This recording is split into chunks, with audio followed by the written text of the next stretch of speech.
My name is Kasim Akram. I'm a 22-year-old entrepreneur and I run a business that makes me over $70,000 per month. And this year I'm on track to make over £2 million. And this is my story of how I started my first ever business when I was 17 and had all of my success and lived my dream life and come to this point where I now have the plan to become a billionaire by the time I turn 30.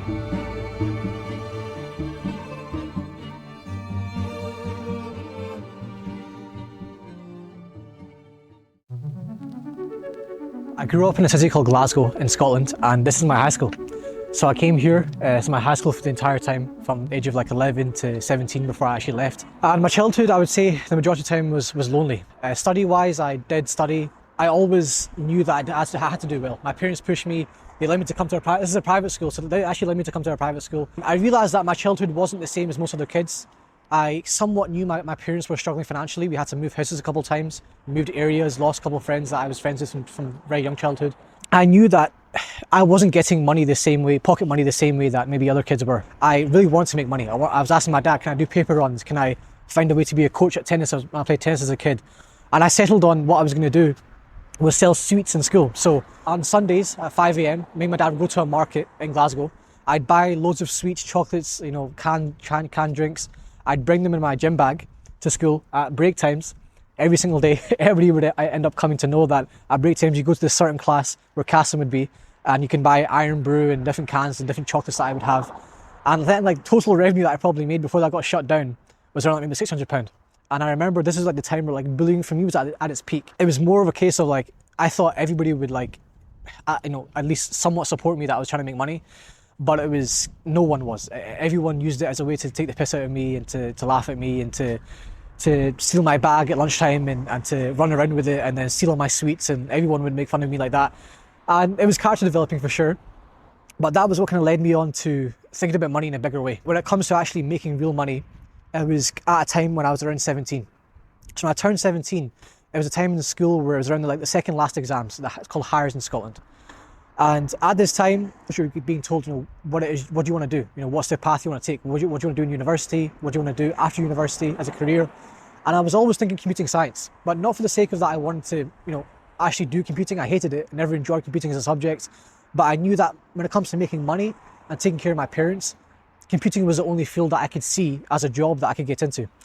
So I did as much as I could. I did something called a degree apprenticeship at a bank called Barclays and Glasgow University, where they would pay me to go to university and get this degree in computing and then have a job at Barclays as a software engineer. And I went through the whole process. I got through it. It was a very long process. Very few people in Glasgow got into it. I actually asked the guy that was interviewing me, I asked him, what is your life like? Surely, you're very high up in the company. Surely like, a chief something officer. He said to me, that's not really how corporate life works. You kind of maybe move around departments, but you never really get a chance to move up the company. And my whole vision or my whole idea of what life would be was just crushed. And when that happened, that's when everything hit for me. Was like, okay, I need to find a way to make money. I need to find a way to build a business.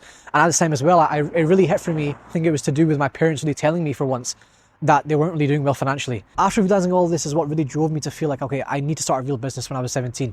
And it was also, of course, 2020. And that was the start of the first lockdown in the UK.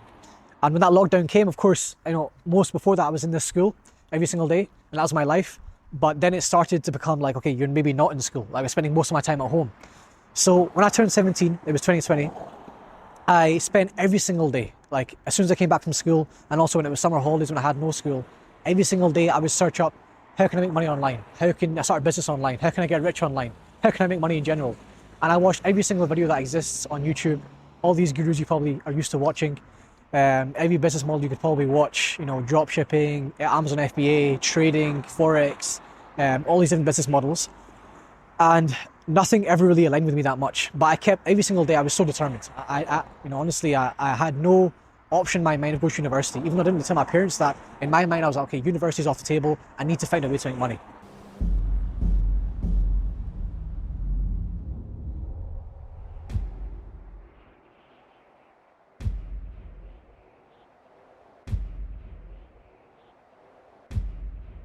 As I was looking at all these business models, I realised that, of course, the main thing was I didn't have any money. I had like £200 to my name when I was 17. After watching all these videos every single day, how to make money online, all these different business models, I came across this one business model from a certain guy at the time. And he was talking about a business where instead of like, selling Chinese products online or like having to like trade or invest with your own money, he talked about a business where he provides services to other business owners and you can get paid like a monthly payment, monthly retainer, and get somebody else to do the work for you. Like my whole like idea of what I could do, just like, I finally found it. I felt like in my mind that I finally found the business that I could start. So what I did, next thing I did was obviously I looked into it for another like week or two. I kind of built like a plan of like what I would do. I showed it to my friends in school. I actually vividly remember when I came into school that day at lunchtime or break time. I showed my friends, I told it to my friends, I told them like, there's a business that I can start, that you can start as well. We can start do it together where we can provide services to business owners and they'd pay us like, $1K a month or $500 per month or something like that. And I remember the first thing that happened was they just bullied me. They said, why would a business owner pay a 17-year-old any money? Stop being an idiot, all these different things. I got bullied quite a lot for that idea. So after that, I just stopped telling any of my friends about it. And then I went to my parents. So I told my parents about it, and also I told my parents that there was a course back in the day that I actually wanted to buy. I'm lucky I didn't buy it because obviously I didn't have any money for it. It was like $1,000. My dad said, was telling me all this stuff about business is a scam. All these people who sell courses are a scam. Don't start a business, focus on your studies. My parents actually were, obviously being Pakistani, very, very strict when it comes to like, not wasting your potential when it comes to studying and exams and university. So pretty much I got zero support from anybody. If anything, all I got was hate, and all I got was like putting me down. But I'm also lucky in the sense, I don't know what it was, I feel like it was the deep underlying why that I had. The why being that I wanted to save my parents from the struggle they were in. I wanted to give them the life that I wanted them to have. I wanted to obviously myself be rich too and be like a real business owner. And also when it comes to my friends, I'm lucky looking back now that I wasn't too friendly with anybody. I wasn't that close to many people, and especially I wasn't in the group of friends that would waste a lot of time, go to parties, just drink and all that kind of stuff. Because for me, that one like rejection I got, I guess, or like lack of support I got from my friends at the time that I had, it didn't really affect me that much. It only affected me in a way where I didn't want to tell anybody anything. So that's when everything started for me. That was the start of my journey when it comes to starting a business. So I looked into everything I could look into online on YouTube about starting this business model. Every single day on YouTube, as soon as I come back from school, I'd watch YouTube all day, every day. And that's when I actually I learned enough to actually start. So I started, I was watching videos every single day. I was doing the work these YouTube videos were telling me to do. Of course, never had enough money to buy any courses, so I never could ever learn from somebody. But I ended up just kind of figuring out my own way of doing it, figuring out how can I actually build a business where I could work with companies, they would pay me X amount of money, and I provide services for them. So what I settled on first was, back in 2020, Facebook ads was becoming a big thing for online businesses and business in general. So what I thought was, okay, I can do two things. I can provide a service where I can sell Facebook ads, and I can kind of find somebody to do that for me. And I can also do social media. So I can provide social media services, making social media posts, posting them for them, managing the social media and Instagram page. That was the two services that I settled on. Okay, this is what I can do for companies. And then the work started. Every single day I'd come home, sit at my laptop, my computer. I tried to learn as much as I could. I'd send messages to businesses. That's what we were told to do, outreach back in the day, emails and Instagram messages and all this different stuff that I was doing. I eventually found a job platform that, there was a little hack back in the day where I could apply to jobs that businesses were posting and then, kind of like turn them into more like actually clients rather than actually doing the job. And that's how I actually found my first ever client. So my first ever client was in 2020. It was around like maybe April, May time, and it was £400. So £400 was like a jewellery business, like a very small jewellery business that wasn't really making any money. And I signed them on for £400 a month for us to do Facebook ads for them. So what happened was, all I did, I applied to that job on Upwork. It's a platform called Upwork for Facebook ads. I got them on a call, and then I closed them for £400. And then I got some Indian guy that I found on Upwork again to actually do the ads for me. And then that was it. I had my first ever client. I was actually running a business. I remember the money hitting my bank account, £400. I was gassed. I got a screenshot right now. I'll bring it up on screen. And yeah, that was kind of the start. As I was starting my agency when I was 17, of course I was still in school. I was still applying to universities. And the main thing that I was actually applying for, the main thing that I wanted was something called a degree apprenticeship. Now that was something where like I'd work at this place called Barclays as a bank. And they were first opening this kind of like big office here, which is what you can see. And that was like a big thing where like, it was a very competitive thing that, people tried to get into in computing, where like, you'd get a degree apprenticeship, they'd pay you like 19 grand a year. You'd go to Glasgow University, get a computing degree and get a secure job here. And I actually went through the whole process. I did all the interviews, all the tests, my exam scores were good enough, and my higher exams. And I got in, I did all the interviews. But like I said, when I realized that, the life that I thought I would have in a career was nowhere near the reality in real life. And also that I also started my own business, and I kind of realized that I can make money in my own way and like I can do my own thing. Like I didn't even follow up. Like they emailed me back saying that we'd actually love to move forward with you and like let us know we can get started. I didn't email them back, and that's what happened for me. And from then onwards, I just like the thought of university in my mind. Even though my parents really pushed me and they were very, very angry at me, to be honest, I actually feel like with my parents quite a lot over this topic of like going to university, not going to university. But obviously, I was at a time when I was 17, I didn't tell anybody about the business that I started. After I told them about it, and like they rejected me and they like shut me down in a sense. After that, me selling my first client, me making some money, nobody knew. I kept it all to myself. It was just me in my bedroom, my laptop every single day, just solitude for months and months. This leads me to the point where it was summertime. So of course, no more school. I had enough time to actually work on my own stuff. And this is when I went all out. So obviously I had my first ever client, but then I knew that I actually wanted to hit my main goal actually that I set for myself was to hit 10K a month and like, money that I'm making every single month by my 18th birthday. That was a big goal that I had. And even though I signed my first client, in my opinion, that was a bit of luck. And when it comes to like sending like bigger clients, that was not just paying me like £400 a month, but more like 1K, 1.5K, 2K a month. It wasn't really happening for months. And to be honest, the main thing that I struggled with was procrastination. I would sit down every single day and I would do like the meaningless work, build my website and work on some other stuff that wasn't really important. When it comes to actually doing the work that signed me clients, it was never really happening. And that's when a big shift for me happened around summertime that year.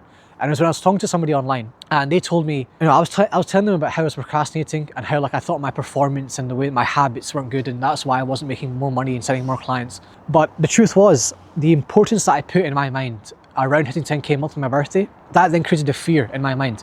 And that fear that I didn't know I had around hitting 10K per month, thinking about, subconsciously thinking, would I hit it? What happens if I don't hit it? Am I a failure if I don't hit it? And all these different thoughts that would go in my head. Every time I would sit down to work, what would happen is I would just not be able to do any of the work that would actually move me forward towards that goal. And that's what would happen for months. But as soon as that guy told me, that a good friend of mine to this day, he told me that, what if you just let go of that idea? What if you just let go of that goal of hitting 10K a month by this certain day and you just did the work that you needed to do to move forward in the whole overall journey? And I thought that, okay, fine, I'll let it go. I'll stop thinking about this goal that I had. I'll stop telling people. I started doing the work. I started to do outreach. I was sitting down every single day when I came home. I remember the routine that I had when I still had school. What happened was I would wake up at 6 a.m. I would walk to school around like 6:37. I would go to the gym from like 7-ish to like 8:30-ish. Then I would like have a shower in the Pure Gym in Glasgow. It was like a half an hour walk, half an hour, an hour in the gym. Then like another half an hour walk to school, and then walk to school, of course. And I think about my days in this way, where I'd have like 2 days in one. So I do my first day in school, 9 to 4. I just have to get it done. I hated school, never liked it. I never enjoyed classes, never enjoyed certain subjects. I just did it for the sake of it. Obviously, I had to do it. Then when I came back at 4 p.m, I almost like started a new day. So I'd go for a cold shower again, do like a small little workout, and I get straight into work from like maybe 4:30 to like 9:30 p.m. every single day, no matter what. And while I was in that routine every single day, non-stop, I was also losing, like, I was really fat as a kid. So I was so determined to both first make money and also to lose all my fat.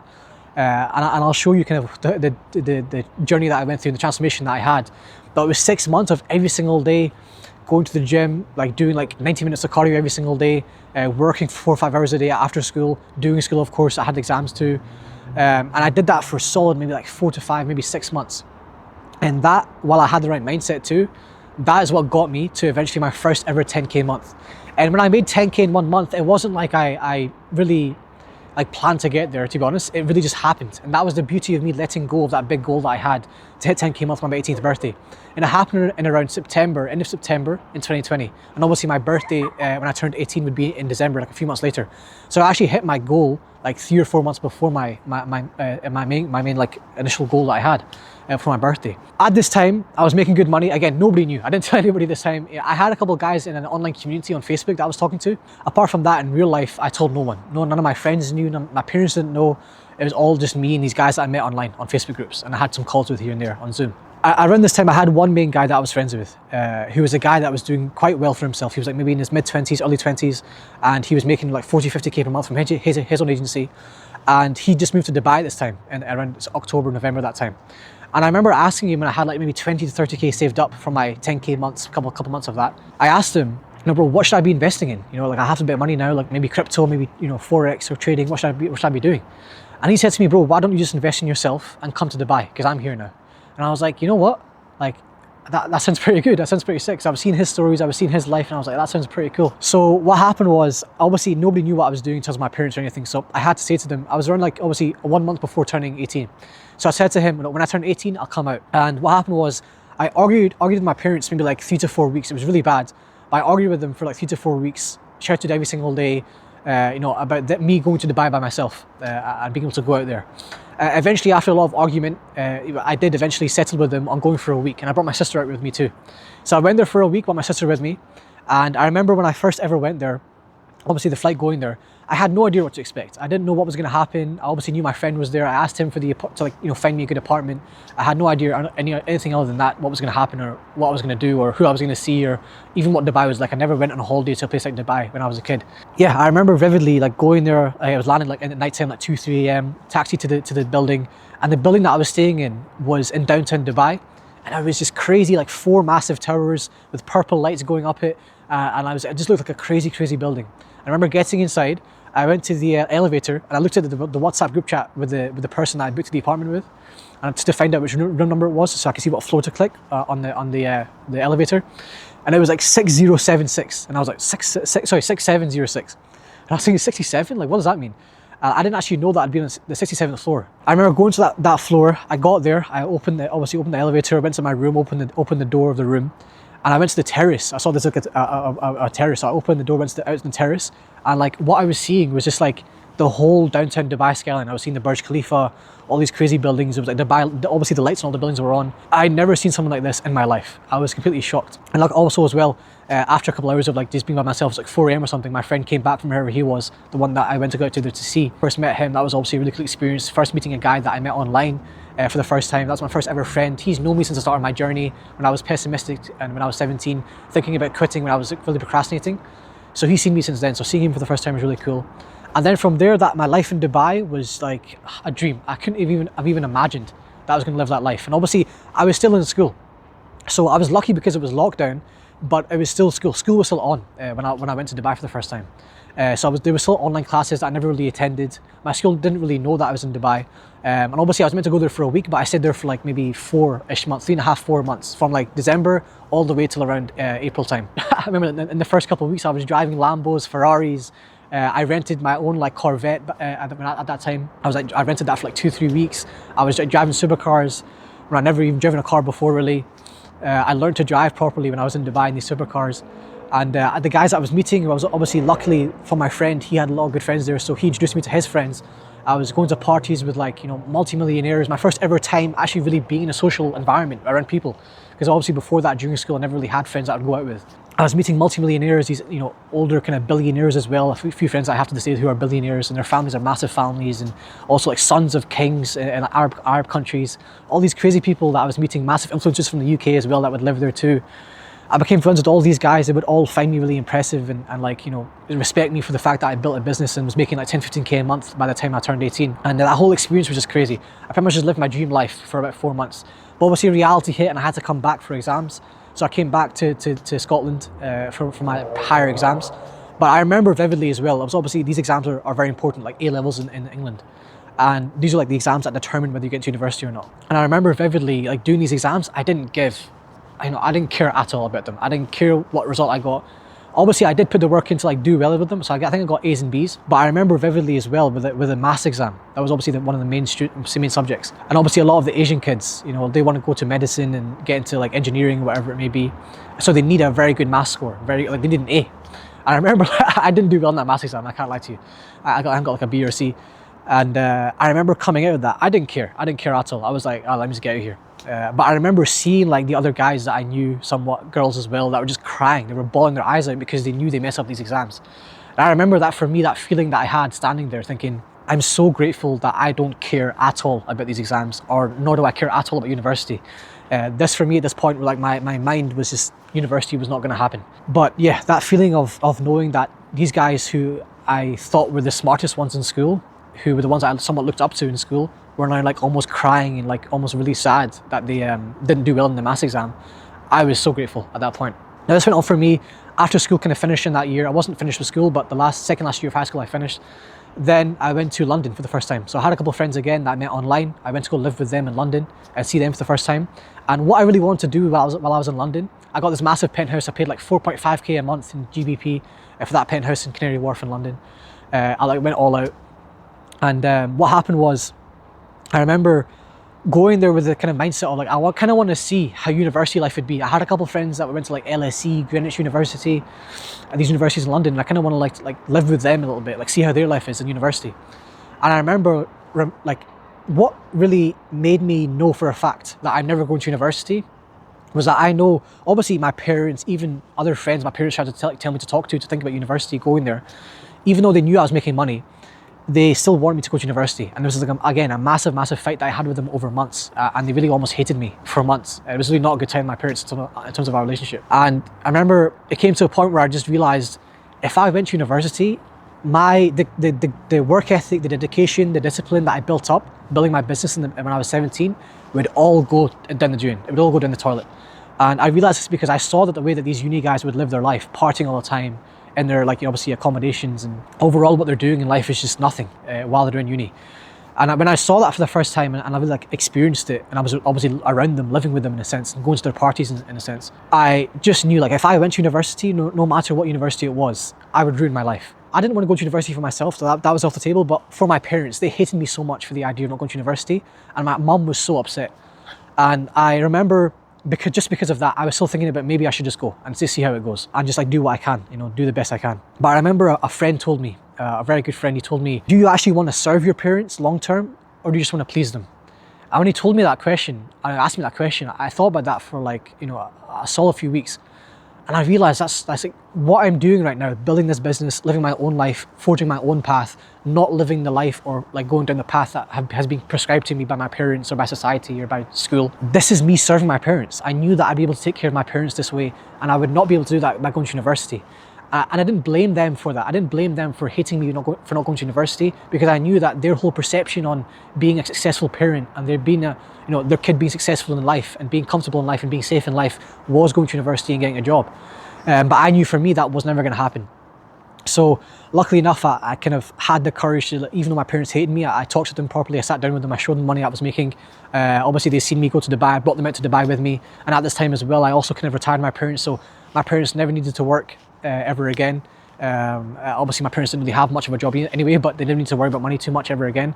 And also as well, I bought my dad a Tesla. So when I was 18, I came back from Dubai, and obviously I'd driven all these supercars and stuff in Dubai. I was like, okay, I need to have a car myself when I'm in Glasgow, because obviously I had to stay there for school.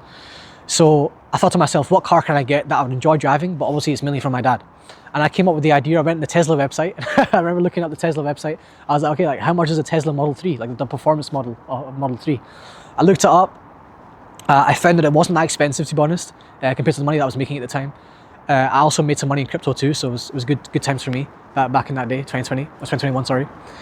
And I bought my dad a Tesla. So I remember us going to that Tesla. I ordered it, it came me a month later. I ordered it all online. It was literally pressing buttons to buy something on Amazon. It came a month later. Me, my dad, and my sister went to go get it. My dad's had a Tesla ever since. And I bought him that when I was 18. Then from there, my kind of life was just more enjoyment. I kind of lived life more, had more experiences. I was making good money. Life continued from there. Also, a massive shift that I had in my mind was when I was living in Dubai and I came back from Dubai and had some time to digest what happened there. I realized that, me spending time with all these multimillionaires, a lot of them were a few years older than me, 23, 24, I was 18 at this time. And I realized that the business that I was running, the social media business, I was doing social media management for businesses, I was making 15, 20K a month maybe. I realized that, making 15K a month, 20K a month with 20, 30 clients, it may sound good to somebody who hasn't built a business, but when you're actually doing it, you realize, especially when you want to become a multimillionaire, which is what I wanted to, I knew when I was there, when I met these guys who were multimillionaires, I knew that, okay, I wanted to become one myself as soon as possible. So I was thinking, how is this business that I'm running going to get me there? And I knew that it wasn't. So I kind of, in a sense, I stopped trying to grow that business. I was making so much money in crypto as well at the time as well, just luckily, I got it in a good time. And I remember I really sat down while I was back at home and thought to myself, what company do I actually want to build? And how am I actually going to become a multimillionaire? And that's when I actually came into starting my business that I run to this day, which is a business called the Growth Partner Agency. Because where it came about was, the real business I wanted to build to make me multiple millions in every single year was a business called an e-commerce brand. That was the kind of business I really wanted to build. I knew that I could become a $100 million business in the future. I was thinking, how can I get there? How can I get to a point where I actually have the money to invest into it, and second, have the experience, expertise, and also a team that I can use to build my own e-commerce brand.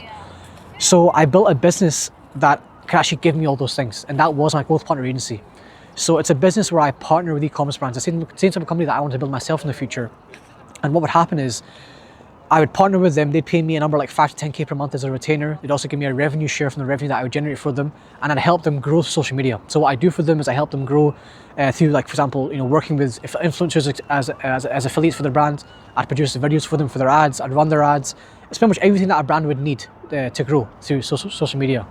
And through doing that, I was able to go from, obviously I was making like 15, 20K a month with like 20, 30 clients before this. But when I built this business, my first ever client that I signed was a 5K per month retainer. And then from there, I remember like in 1 week, I signed 5 clients, all for around 5K a month. So I went from like 0 to 25K in 1 week. It was like maybe the 5th week of starting. On that 1 week of calls I took, and I closed them all. So I was making the same amount of money that I made before, but way less work, way less clients, like 5 clients in total. And then within around 6 months of starting that business, and I was 19 or so, I went from 0 to 50K per month in profit with that business in 6 months. And that was me at the point where I really wanted to get to. I wanted to get to 50K per month in profit with my business at that time. And also as well, I actually became an expert in e-commerce, the business I actually wanted to build myself in the future. I had that dream when I was 17. And from there, in terms of my life, I went back to Dubai again. And while I was in Dubai, I realized to myself, I'm kind of slightly tired of Dubai. I kind of want to live a new life and go somewhere else and, work in myself somewhere else. And that's when I started traveling as well. So I started traveling a lot. I traveled around Europe with my friends in supercars. We and a Ferrari and a Porsche. We traveled all around Europe for like 2.5 months. I went to Thailand and lived there, started doing Muay Thai and boxing over there. And then eventually I came to a point where a friend of mine that was there, that I met when I was there, said to me, bro, I'm going to go to a place called Bali. It's an island, which a lot of entrepreneurs go to. Do you want to come with me? And I was like, let me go, I'll come. So I went from Thailand to Bali. And while I was in Bali, that is where I think the biggest shift in my life happened. I was making good money, I was somewhat happy, but I was also kind of feeling like a bit of a lack of purpose. I wasn't really feeling like what I was doing had much meaning in terms of making the money that I was making. I didn't really feel like I knew what I was doing long term. And while I was there, I got exposed to a lot of things like breath work and just a lot more like kind of deeper spirituality and realizing what my traumas were from my childhood. And when I kind of went through all that work to kind of like work through them and heal them and worked on my mindset a lot and became a lot more confident in myself and loved myself and who I was, which is what I didn't do back in the day before I went to Bali. I then kind of realized eventually what my real purpose was in this world. And that purpose has become the North Star of everything that I do from now on. And it's why, the business that I'm running, this year, it's on track to making multiple millions, at least £2 to £3 million this year in profit. Why, inshallah, I have the plan in the future to become a billionaire by the time I turn 30. It's all part of the mission and the purpose that I've been given. And I was lucky enough to have that while I was in Bali. And Bali was a great place for me to actually go through all of that internal work, I guess, and that inner, deeper spiritual stuff that normally you wouldn't really do in a materialistic place like Dubai or London. And that was what gave me a real shift to take things from a decent level to doing very, very well at a young age. Around this time as well, when I was living in Bali, I was living in this beautiful 6-bed mansion, this massive villa, with a few of my friends, and it was a perfect life. I was focusing on I was fighting, I was learning Muay Thai, I was becoming really fit, I was loving my life in general. But I also knew that there was a slight lack of purpose and like deeper feeling that I really wanted to have in my life. And it was really to do with religion. I never really felt before this that I'd really felt a deep connection to my religion. Obviously I grew up a Muslim, but I never really learned about Islam the way that I wanted to learn about it. And I started doing that while I was in Bali. And luckily I got the chance, alhamdulillah, to go to my first ever Umrah. And I managed to go, I took myself and my parents, so we all went, and the experience overall was life-changing. I remember while I was there, while I was doing the tawaf around the Kaaba, I remember closing my eyes, and it was a point in my life where I wasn't feeling too happy. There was a lot of things going on in my life, personal life back then. And I remember seeing almost like this vision while I was closing my eyes, while I was walking around. And that vision gave me it's almost like people would say they not saw God, but they were asking God for a sign and they were given it. And I feel like he gave me that while I was walking around the Kaaba for the first time. And coming back from Umrah and learning a lot more about Islam and our true purpose in this world, I realized that obviously when it comes to making money young, and people may think that, that makes me very materialistic and all that kind of stuff, and that's, I feel like I was getting there when I was living in Dubai. That's also why I left Dubai a little bit to go to Bali. And I realized my true purpose, and I feel like everyone's true purpose, is to serve God by serving His creation, obviously people. So I started to realize, how do I serve people? Not just by making money and taking from the world, but how do I give back to the world? And I remember that ever since I was 17, I always had this mission where when I became successful, I wanted to give back to the same type of guy that I was when I was 17, a young guy that had no support, that had no people around him telling him the right things, or giving him the right mentality to actually progress in life. And I wanted to give back in a way that inspired that same type of guy that I was when I was 17, when I was a teenager, and teach them everything they need to learn to really have success in the world, and do it the right way as well. And that's, for me, what I realized was my purpose. My purpose was that I was blessed with money, I was blessed with success, I was blessed with my life at my young age. I realized for the purpose, so that I can give back to the world, and I can almost create a shift in the world where more people realize that they have a purpose, they have a plan written for them by God before they were born. And that plan does not really include going to university, getting a normal job, going to 9 to 5 the rest of their life, and just like overall not really being happy or fulfilled. It involves you going through whatever experiences and fulfilling your plan, to then come to the point where you realize what your purpose is in this world, which is always, in whatever way you've chosen to be, to give back and to be of service to the world. And that's how you're being of service to God. And I realized that my way of doing that was to be able to teach young guys and guys in general how they can have the same transformation that I had, how they can have the same journey that I had, and fast forward their journey in being an entrepreneur, building a growth partner agency, for example, the same business that I started when I was younger, and be successful overall with the right mindset, with every aspect of their life being, their potential being unlocked. And that's when I started my education company. So my education company, it's called unlockyourpotential.io, and that's where I teach young guys and guys in general how to, kind of build their first ever business, the same one that I started when I first started, how to, become the best version of themselves, dive deeper into the religion and spirituality, and eventually scale their business to number like 50k a month, for example, where I was at when I had this realization. And that's what has kind of been keeping me going and being like a main part of my what's made me fulfilled every single day. And through that whole journey of me making money and being on track to make a few million this year, I then came up with the realization that I know that I need to be a billionaire in the future, and I want to be the first ever billionaire that's documented his entire journey from the age of 17, building every single business that he's going to build, showing how he's doing all of that, showing the lessons that he's learned. I want to be the first ever billionaire, inshallah, by the time I'm 30 years old, in around 9 years time. That's documented the entire thing, where you can go on YouTube and watch back and see from the age of 17 to the age of 30 or whatever it is when I become a billionaire, how he does that. So for example, on my YouTube channel, I posted about my plan to become a billionaire. I walked through the entire plan. I walked through all the lessons I've learned. I've made videos about the business model that I've built, how anybody can get started, the best how I've transformed my mindset and become who I am today. Everything that I've learned to turn me into the man I am today, alhamdulillah. I hope my story has inspired you to go against all odds. No matter what situation you're in, no matter who's putting you down, if you have a dream, a vision, an idea, remember that is God telling you what is meant for you, what your plan is. And ask yourself this question all the time. Would you rather listen to God or God's creation? And that question, for me, when I ask myself that question, it always aligns me with my true purpose. So no matter what situation you're in, no matter who's putting you down, if you have an idea, if you have a dream, go against all odds and make it happen, inshallah.